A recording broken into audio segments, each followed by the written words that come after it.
Downing Street rejects claims that Biden-Sunak meeting was stripped back to no more than a buy latte.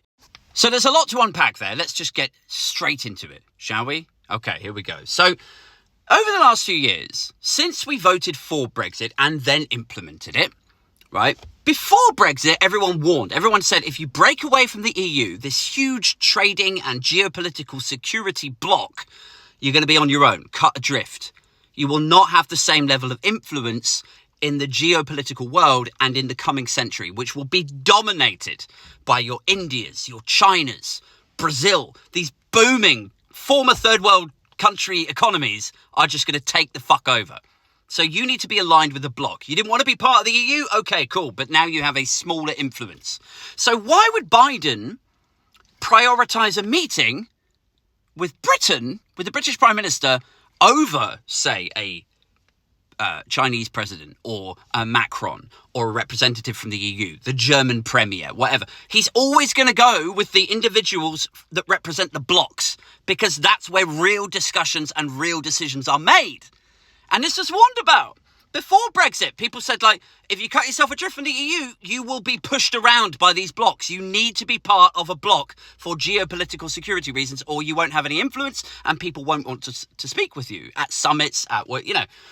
So that is that. That's just how it is now. We're not part of the EU. Biden has less reason to sit down with us. So there's that.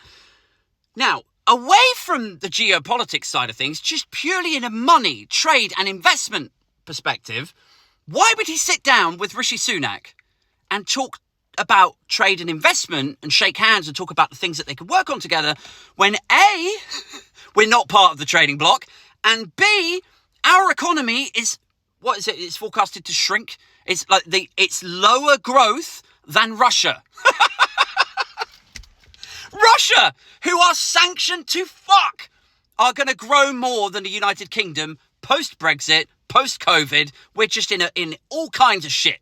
So why would Biden sit down and talk to Sunak over trade and investment, dollars and pounds, or geopolitical security? That special relationship that you all jerk yourself limp over is done. Why would he listen, even from like an arrogance perspective? He, like, look, I'm going to be polite. I'll sit down with you. Yes, we can grab a latte and we can talk about whatever's on your mind. But frankly, you are the latest conveyor belt cunt to come off the Conservative Party conveyor belt, who for years you've been saying to us, poke your beak out. It's nothing to do with you. Yeah, I don't like you criticising Brexit. You focus on American problems. Go and sort out your guns. You know, every time he makes his feelings known, they tell him to fuck off. And now he has. So that's that, I guess.